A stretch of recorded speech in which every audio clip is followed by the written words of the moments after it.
우리가 인생을 살아가면서 가장 소중한 것을 꼽는다면 저는 신앙이고 그 다음이 건강이라고 생각합니다.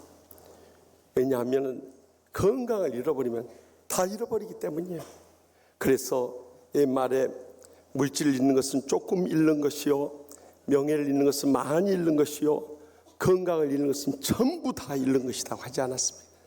사실 우리의 건강을 잃어버리면요, 삶의 생존의 근거를 잃어버려요. 그런데 건강을 참 지켜나가기 어려운 때가 되었습니다. 말세의 마지막 때 갖가지 희귀병들이 곳곳에서 나타나고 있어요. 또 우리도 세월이 흐르면서 점점 나이 들면서 갖가지 병이 터져나오고 있어요. 이렇게 건강을 지키기 어려운 때 오늘 본문 가운데 하나님의 영광을 위한 병이라고 말씀하시면서 어떻게 부활의 능력으로 그를 치유하시는가, 이 시간도 들려주시는 하나님의 음성을 함께 들을 수 있길 바랍니다. 먼저 본문 1절에서 2절 말씀을 다 함께 읽겠습니다. 어떤 병자가 있으니 이는 마리아와 그 자매 마르다의 마을 베다니에 사는 나사로라. 이 마리아는 향유를 주께 붓고 머리털로 주의 발을 닦던 자요, 병든 나사로는 그의 오라버니더라. 아멘. 베다니라는 마을에 마르다, 마리아, 나사로 이 3남매가 살고 있었어요. 이 나사로는 이 마르다, 마리아의 이 오라버니다 이렇게 기록되어 있는데, 우리가 한 가지 좀 수정해야 할 중요한 내용이 있습니다. 그것은 오라버니라 하니까 우리는 오빠로 이렇게 생각하기 쉽습니다만 헬라 원어 성경에 보면 그런 기록이 없습니다. 아델포스라고 하네요. 남자 형제라고 기록하고 있어요. 그것도 우리가 5절에 보면은 이 남매의 순서를 주님께서 밝히는데 마르다와 그 형제 마리아와 나사로 순서로 밝히고 있어요. 여러분, 그때 당시에는 여자는 사람의 수에도 헤아리지 않을 정도로 무시되던 가부장적인 사회에서 나사로를 가장 마지막에 넣었다는 것은 나사로가 가장 막내 동생이라는 것을 밝히고 있는 거예요. 그것도 누가복음 10장에 예수님께서 이 베다니 마르다와 마리아 집을 방문했을 때 이 나사로가 나타나지 않고 있는 것은 그가 어린 동생이었다는 것을 보여주고 있는 거예요. 그래서 이 오라버니라는 해석에 대해서 개역 개정판에는 오라버니라고 나왔지만 지난번 개정판에는 오라비라고 나왔어요. 손 아래 동생을 의미하는, 오히려 그것이 더 정확한 표현일 수 있을 거예요. 그러나 이 형제의 순서가 중요한 것이 아니라 바로 이 3남매 중 둘째인 마리아가 순전한 향유 양으로 예수님께 붓고 또 그 발을 머리털로 씻겨드린 헌신을 했다는 사실입니다. 이 나드라는 나무는 인도산으로서 수입 이 향유나 다름이 없어요. 그러니까 그때 당시 얼마나 값비싼 것이었어요. 그것도 한 근에 해당되는 거예요. 그러니까 요즘 수치로 말하면 340g에 해당되는 거예요. 그런데 이 물 한 통이 우리 250리터인데 340g일 뿐만 아니라 또 그것도 이 300데나리온이나 드는 비싼 거였어요. 그때 당시 한 데나리온이 한 사람의 하루 근로자의 품삯이라 한다면 요즘 말하면 우리나라로 10만 원에 해당되는데 3천만 원 되는 이 향유를 쏟아부었다는 그 믿음의 헌신이 있었기 때문에 그의 동생 나사로를 살리는 결정적인 역할을 했음을 밝히고 있다는 사실. 오늘날에도 이 아름다운 헌신이 우리에게 절실한 때 우리는 말세의 마지막 때가 되어서 다 자기 먹고 살기 힘들고 또 자기 가정 부양하고 자식들 생각하다 보니까 주님과 고통당하는 이들을 위한 이 헌신에 대해서 무관심해 버릴 때가 많아요. 사실 돈이 없어서 주님의 일 못하는 것도 아니고 말이 없어서 주님의 일 못하는 것도 아니고 힘이 없어서 주님의 일을 못하는 것이 아니라 우리의 헌신이 없기 때문에 주의 일을 못할 때가 너무나도 많이 있어요. 그날 이 땅에 한번 왔다 갔다 나간 인생 무엇을 위해서 살 것인가 하는 것, 너무도 중요한 질문이 아닐 수 없어요. 주님께서 우리에게 지금까지 모든 삶의 필요를 따라 먹여주시고 입혀주시고 채워주시고 모든 쓸 것을 채워주셨다면 우리도 그 은혜 보답하면서 주님과 고통당하는 이웃들을 위해서 어떻게 드려지고 귀하게 쓰임받으며 영광 돌릴 수 있을 것인가. 이것은 우리가 일생 살아가면서 던져야 할 결정적인 신앙의 질문이요 삶의 과제가 아닐 수 없는 거예요. 그런데 많은 때 이 헌신에 대해서 무관심함으로 우리의 신앙 송두리째 무너져버려, 우리의 삶의 복도 송두리째 잃어버릴 때가 얼마나 많이 있냐는 거예요. 계속해서 3절 상반절 말씀 다 같이 읽겠습니다. 이에 그 너희들이 예수께 사람을 보내어 이르되 주여 보시옵소서. 동생 나사로가 병들어 죽게 되었을 때 그들은 저기 베다니 서쪽 끝에 살고 있었어요. 그런데 그때 예수님은 저기 베다니 반대편이 동편 끝에 계셨어요. 이 사이가 25마일, 즉 42km 떨어졌어요. 우리나라 이 수치로 계산하면 100리길입니다. 그때는 지금처럼 교통수단이 발달되어 있지 않기 때문에 걸어서 거기까지 가야 되는 거예요.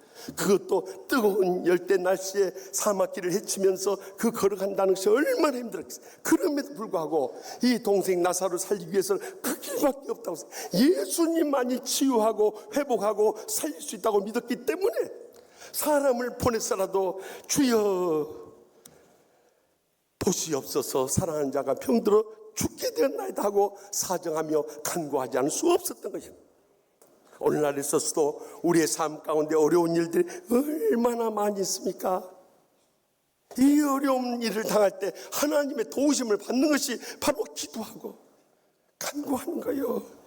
그런데 많은 때 저는요, 말씀의 마지막 때가 돼서 교인들이요, 어쩌면은요, 여러분들 헌신하고 헌금하고 봉사하고 전도하는 것보다 훨씬 더 쉬운 이 기도에 대해서 무관심입니다. 이 기도는요, 인간의 능력을 초월한 하나님의 권능의 역사를 일으키기 때문에 너무너무 복된 것인데 기도를 안 해버려요. 저는 그러한 주의 종들이나 교인들을 볼 때 저래가지고 어떻게 될까 앞이 캄캄해버려요. 사실 하나님께서 목사에게만 기적 행하는 게 아니에요. 여러분들의 기적을 행하고 계시는 것입니다. 그런데 왜 기적을 체험한 자들과 체험하지 못한 자들의 결정적인 차이가 무엇이냐 하면 야고보서 4장 2절에 3절에 나와 있어요. 너희가 얻지 못하면 구하지 아니하기 때문이요, 구하여도 받지 못하면 정욕으로 쓰려고 잘못 구하기 때문이라. 여러분, 어떤 분은 구하기는 구하는데 정욕에 쓰려고, 나 자신 복 받고 자식들 잘 되고 그래서 뭐 하겠다는 거예요. 그것에만 매여서 구하니 하나님의 기적적 응답의 역사 일어나겠냐는 거예요. 그래서 저는 우리 성도들이 와서 안수기도 받기 원할 때 항상 끝에 하는 말이 있습니다. 이를 통해서 하나님의 살아계심을 보여주시고 하나님의 영광이 나타나 계시고 하나님께서 고쳐주심을 땅 끝까지 이르러 전파하게 하여 주시옵소서, 그렇게 기도하는 거예요. 지난주에도 이제 2부 예배 마치고 갔더니 제 책상에 봉투가 하나 나와 있어요. 그래서 이게 무슨 봉투인가 물어봤더니 거기에 그렇게 쓰여 있었어요. 한 권사님이 놔두고 갔다는데 여기에 이렇게 쓰여 있었어요. 허리 통증 때문에 아파서 잘 걷지도 못했는데 목사님 기도받고요, 잘 나아서 잘 걸어 다닙니다. 진심으로 감사드립니다. 그렇게 이 편지가 써 있는데 제가 지난 전주에 누구를 안수일지 생각해 보니까 제 기억으로는 그 권사님이 이 허리 디스크에다가 척추 측만증에 걸려서 걷지도 못할 정도로 이렇게 끌려왔어요. 그래서 여러분, 하나님이 못 고칠 병이 어디 있습니까? 죽은 자도 살리시는데, 그래서 주님 십자가에서 우리의 죄악과 상처와 질병을 대신짐을 믿음으로 말미암아 이 시간 성령님께서 안수하여 주시고 치료하여 주셔서 기적적으로 살려 주시옵소서, 이를 통해서 하나님의 영광만 드러나게 하여 주시옵소서 하고 간절히. 그런데 여러분, 놀라운 사실은요, 안수받고 나서 걷게 되고 낫게 되고 이렇게 놀라운 기적을 처음 했다는 거예요. 이것을 어떻게 이론으로 설명할 수 있겠냐는 거예요. 이것이 하나님의 기적의 응답인 것입니다. 그런데도 우리가 기도 안 하면 어떻게 되겠어요? 또 어떤 분들은 기도해도 응답이 없다고 낙심하고 좌절하는 분들이 계세요. 그래서 주님께서 기도해서 안 되면 금식하면서라도 매어달리라고 빌립보서 4장 6절에 7절에 뭐라고 했어요? 아무것도 염려하지 말고 다만 모든 일에 기도와 간구로 너희 구할 것을 감사함으로 하나님께 아뢰라. 그리하면 모든 지각에 대한 하나님의 평강이 그리스도 예수 안에서 너희 마음과 생각을 지키시리라. 분명히 약속하지 않습니까? 그러니까 마태복음 17장 21절에서는 이것을 기도와 금식을 예수님께서 풀어서 이 기도와 금식이라 했지만 여기서는 기도와 간구로 말씀해요. 그러니까 금식하면서도 기도하고 하나님의 영광을 위해서 서원하면서 기도하고 통곡하면서 통성으로 부르짖으면서 기도할 때 이런 간구를 통해서 기도에서 응답받지 못한 기도 제목조차도 기적적인 응답의 역사가 일어나게 된다는 거예요. 마지막으로 보면 3절 하반절과 4절 말씀 다 같이 읽겠습니다. 사랑하는 자가 병들어 죽었나이다. 예수께서 들으시고 이르시되 이 병은 죽을 병이 아니라 하나님의 영광을 위하며 하나님의 아들의 이로 말미암아 영광을 받으시게 하려 하시더라 하며 여기 보니까 사랑하신 자가 병들었나이다 하는 거예요. 여러분, 예수님 앞에 나가서 사랑하신 자가 병들었나이다 할 정도면 얼마나 그들이 평소에 주님의 사랑을 받았습니까? 그래서 5절에 계속 증가해요. 예수님께서 본래 마르다와 그 동생 마리아와 나사로를 사랑하시더니라고 말씀합니다. 여러분, 그 비싼 향유를 깨며 헌신하면서 충성을 다하고 또 주님 앞에 간구하는 이 믿음을 가진 이 삼남매와는 달리 가룟 유다는 그 300데나리온이나 되는 거 팔아가지고 가난한 사람 보지. 그 사람이 300데나리온을 언제 내봤습니까? 안 낸 사람들이 많은 거예요. 한 푼도 안 내고 예수님을 팔아서 도둑질할 생각을 하는 이런 탐욕에 찬 제자들일수록 이러니 저러니 말만 절대 하나님 사랑 못 받습니다. 평생도록 그렇게 신앙생활 인생 끝나버려요. 그러나 이름도 없이 빛도 없이 말도 없이 헌신하고 봉사하고 충성을 다한 주님의 사랑을 받을 수밖에 없는 것입니다. 그러면 주님의 사랑을 받는 자가 어떤 자인가? 지난 주간에 성경을 읽는 가운데 주님께서 3가지를 언급해 준 것을 성경에 찾을 수 있었어요. 그 첫 번째가 잠언 15장 9절 말씀. 다 같이 읽겠습니다. 악인의 길은 여호와께서 미워하셔도 공의를 따라간 자는 그가 사랑하시니라 하면, 악인의 길은 주님께서 미워하셔도 공의를 따라간다. 여러분들, 정의하고 공의의 차이라는, 정의는 인간의 눈으로 볼 때 의롭담을 받는 저스티스를 말한다면, 이 공의는 하나님이 보시기에 의롭다고 인정받는 라이처스니스를 말하는 그 차이예요. 우리가 아무리 의로운 채도 목사, 장로, 권사, 집사 됐다고 큰 소리 쳐도 하나님이 인정 안 하면 다 무너져. 하나님이 인정하셔야 돼. 그래서 그러한 자들은 하나님께서 사랑해 주신다는 거예요. 그래서 하나님이 어떤 것을 기뻐하시는가 하는 것을 말씀을 따라 살아갈 수 있길 바랍니다. 더 나갔어. 요한복음 10장 17절 말씀 다 같이 읽겠습니다. 내가 내 목숨을 버리는 것은 그것을 내가 다시 얻기 위함이니 이로 말미암아 아버지께서 나를 사랑하시니라. 아멘. 목숨을 바쳐서 헌신하고 충성을 다한 자들, 그들에게 부활의 생명을 주실 뿐만 아니라 그들 통해서 많은 열매를 맺게 하는 거예요. 그러니까 우리가 목숨 바쳐서 헌신하고 목숨 바쳐서 봉사하고 목숨 바쳐서 전도할 수 있기를 바랍니다. 그런 사람 하나님께서 우리를 통해서 많은 열매를 맺게 하시고 사랑해 주신다는 거예요. 그뿐만이 아닙니다. 고린도후서 9장 6절에서 7절 말씀 다 같이 읽겠습니다. 이것이 곧 적게 심는 자는 적게 거두고 많이 심는 자는 많이 거둔다 하는 말이었다. 각각 그 마음에 정한 대로 할 것이요 인색 아무로나 억지로 하지 말지니 하나님은 즐겨내는 자를 사랑하시니라 하면, 여러분, 돈이 없어서 주일 못한 거 아닙니다. 온전한 11조만 바쳐도 합니다. 적은 돈 11조는 딱딱 떼어 바치면서 부동산 팔고 건물 팔고 땅 팔고 아파트 파는 것을 다 도둑질해 먹어버려. 그것은 하나님이 인정하지 않는 사람. 결국 그 물질 앞에서 물질의 노예가 되어가지고 그동안 신앙 다 무너져 버린 거예요. 그럴 때 여러분 언젠간 하나님 심판대 앞에 서게 될 거 아닙니까? 그때 여러분 재산 자식들한테 다 물려주고 한번 주님 앞에 서 보십시오. 이제 섰을 때 이 말씀 주님이 하신가 안 하신가? 마태복음 25장 26절과 30절에 미리 주님께서 경고의 말씀, 너희들 나 만날 때 이 말 들을 준비해라 하고 경고하고 있어요. 악하고 게으른 종아, 내가 심지 않은 데서 거두고 해치지 않은 데서 모은 줄 알았느냐? 이 무위간족을 바깥 어두운 데 내쫓으라. 거기서 슬프며 이를 갈미 있으리라. 왜 아멘 못하요? 찔리는 게 있는 모양이요?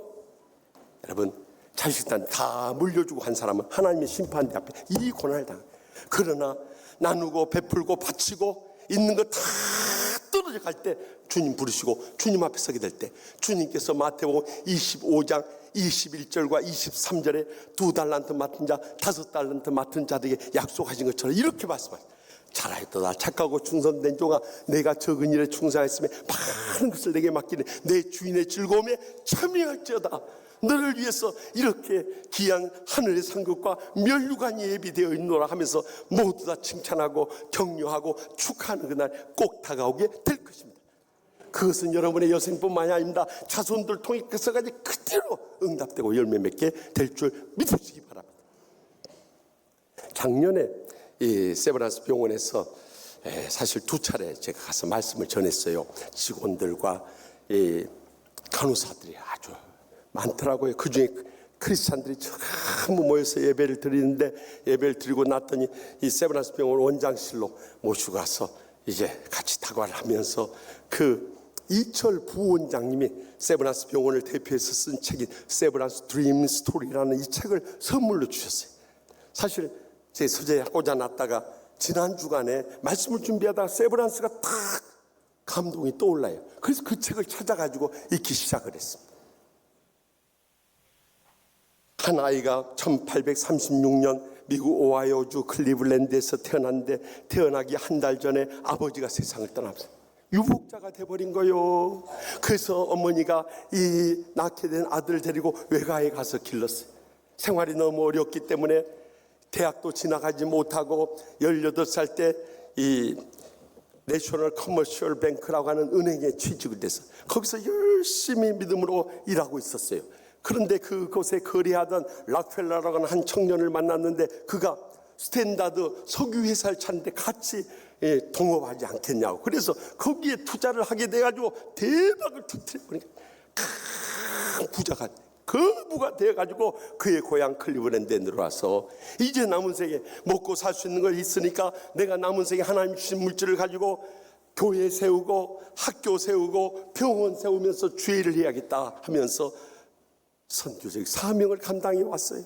그러던 가운데 1900년 4월에 저기 뉴욕에 있는 카네기 홀에서 세계 선교대회가 열리는데 조선에서 선교하고 있는 에이비슨이라는 선교사님, 캐나다 의사인데요. 그분이 와서 간증하면서 여러분 조선을 도와주십시오.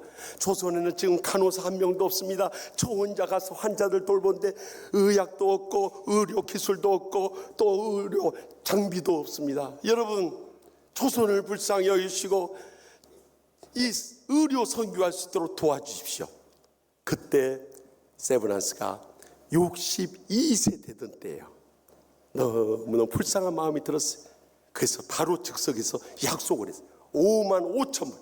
지금은 5만 5천 불이 한